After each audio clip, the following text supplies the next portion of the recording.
moments in my life where I doubted God. Recall what happened in those moments. How did God reveal Himself and His love to me?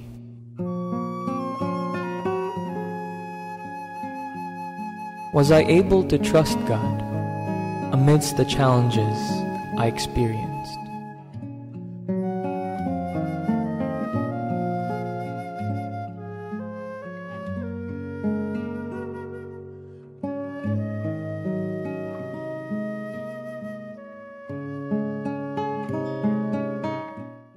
My name is Stef Reid. I am a Paralympic athlete competing for Great Britain, and I was a silver medalist in the long jump at the London 2012 Paralympics. I grew up just absolutely loving sports. As long as I can remember, I've just loved running, I've loved competition, I've just loved being really physical. And then when I was 12, I was introduced to rugby and absolutely fell in love.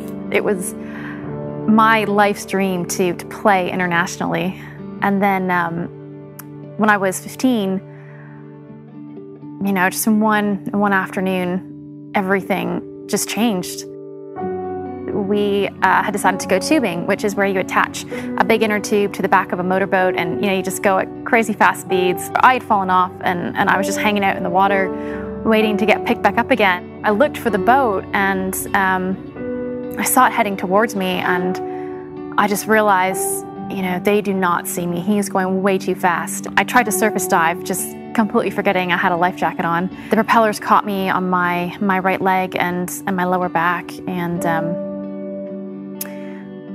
you know, it wasn't good. I mean, I could see in everyone's face that, you know, there was just too much blood.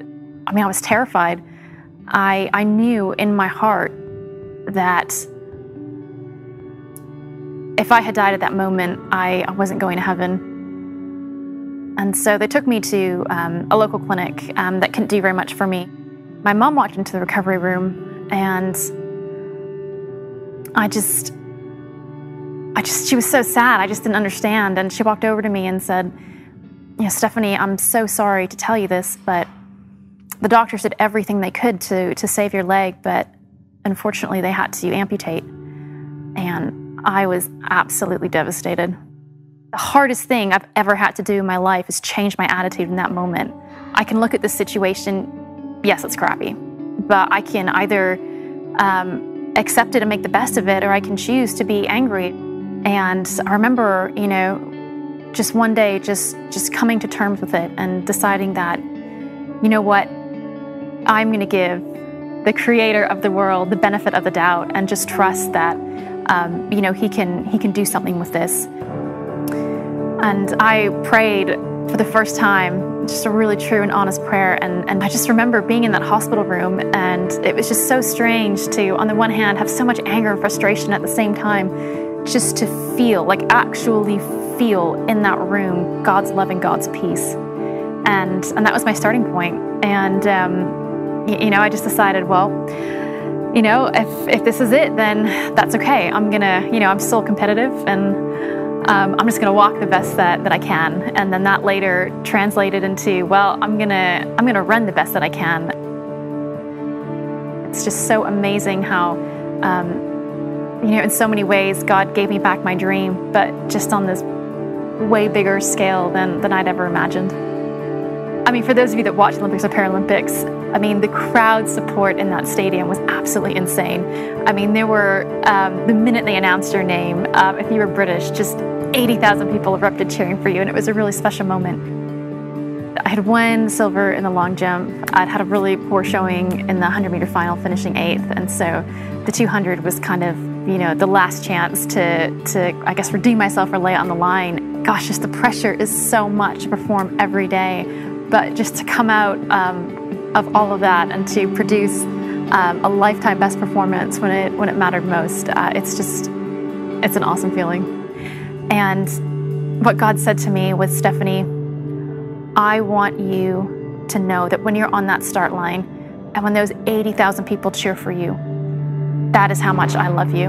I'm not the same person I was before that accident. I mean, the things that I have learned because of it, you know, my relationship with God, I mean, it literally changed me as a person. You know, I'm at a point now, it wasn't always like this, but at a point now, I'm really comfortable with the leg. I think it's really cool. Obviously, if I had the choice, I would love to have my real foot back. It's a great mystery as to, you know, why things happen to people or why God chooses, you know, for situations to unfold as they do. But I've just learned to trust God, and no matter what, I know that He is good, and I've learned to be thankful for everything because I know that God can work miracles with any situation.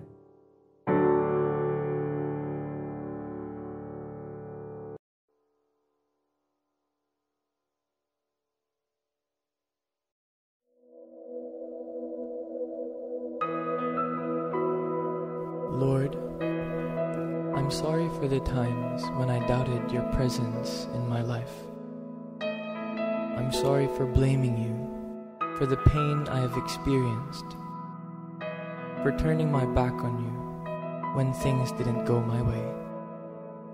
And I just want to thank you for always calling me back and welcoming me with open arms into your great love. Thank you for what you have revealed to me in those moments of trials. I humbly ask, O Lord, that you continue to walk with me in this journey. You are my strength and my stronghold. I love you.